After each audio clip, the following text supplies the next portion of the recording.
welcome back to MQ Sews. I really want to thank all of the people who have subscribed to my channel over the last week. I've gone from having 17 subscribers to over 100 and I really appreciate you all being here, and I want to thank you for subscribing, and I hope you enjoy the content that I've got planned for you and that you stick around.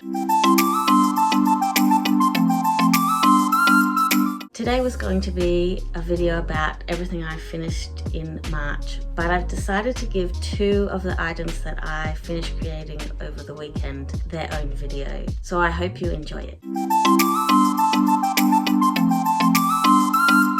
Today I want to share with you two items that I made last year that I then didn't wear this summer. Actually, that's not true.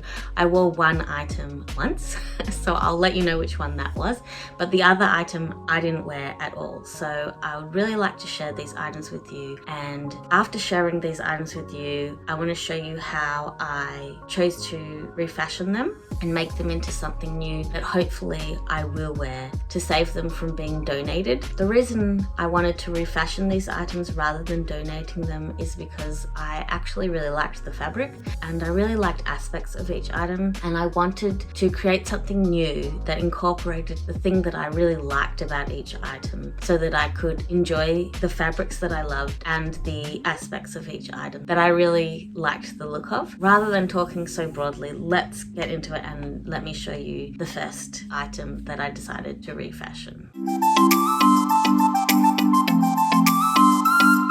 This is the Salt Whistle dress by Love Notions, and I actually really like the dress and I want to make it again. There were just a few alterations I would need to make before creating this pattern again. So I have two reasons that I didn't really wear this Salt Whistle dress. Even though I love the fabric that I made it in, I really like the scalloped hem, but the main reason I didn't wear this item is because it's see-through. And when I was creating this dress, I didn't realize that the fabric was so see-through.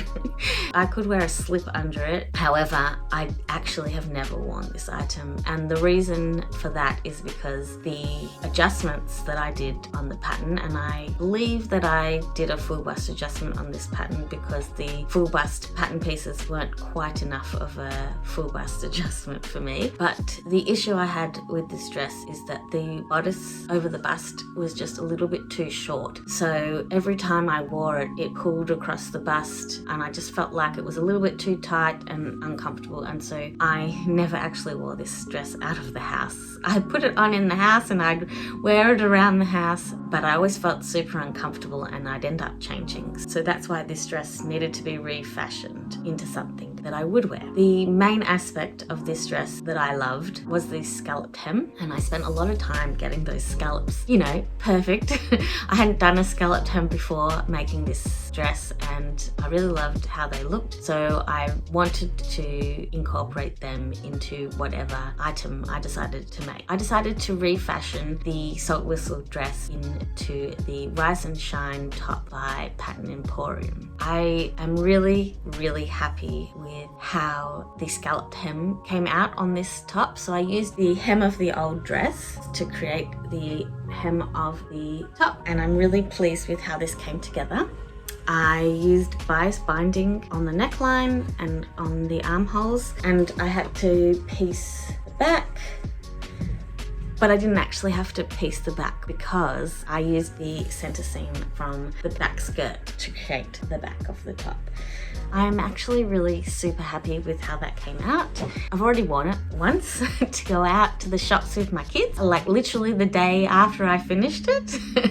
So I'm already getting way more wear out of that top. Oh, and with it being see-through, I decided to line the front. I haven't lined the back because the back doesn't really bother me if it's a bit see-through, but the front, I didn't really want to see my bra through the fabric. So I decided to line it, and I lined it in this pink fabric. It's actually a jersey fabric, a cotton jersey, and I had to piece it together because it was a scrap, so I've just pieced it in the middle at the front, and I haven't finished it off the nicest because I wasn't sure how it was going to work. And then by the time I got to finishing some of the seams, I'd already sewn the lining in and I hadn't finished the bottom hem.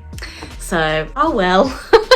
well, hopefully that will last as long as it can, but I do look forward to wearing it a lot. Let's talk about the second item that I wanted to refashion. This item is the Sunday romper dress by Love Notions, and it's just a coincidence that both of the patterns that I wanted to refashion were Love Notions patterns. Promise. So I did wear this dress once. I wore it on holidays to Queensland last September. The reasons I think I didn't wear it again is because I actually felt a little bit frumpy in this dress. I think this might have been because of the length. I made it maxi length, and I think it was just too much fabric or something, and just made me feel short and unattractive.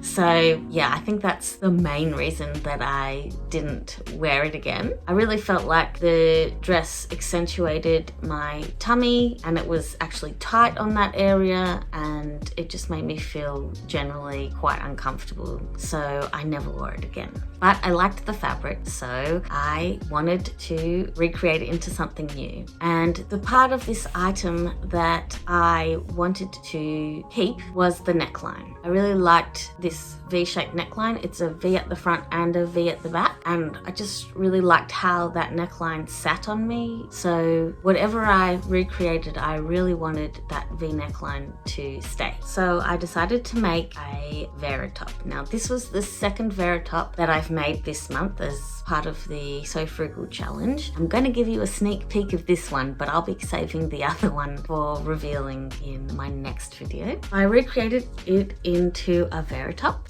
It's got bishop sleeves. I did have to widen the bodice a little bit, so you can see that I've added in a little bit of the same fabric that I've used for the cuffs, and the bodice on the romper was quite short. Probably another adjustment I need to make when I make that pattern again, but it was quite short. So I've done a really deep hem, and I've actually doubled it over, so it gives it a bit more weight, and it actually sits super nice on. I've also added in a Kylie and the Machine label, and I'm super happy with that one. So I'll show you what it looks like when I'm wearing it with my jeans, which was my goal for So Frugal, was to make some more tops to wear with my jeans.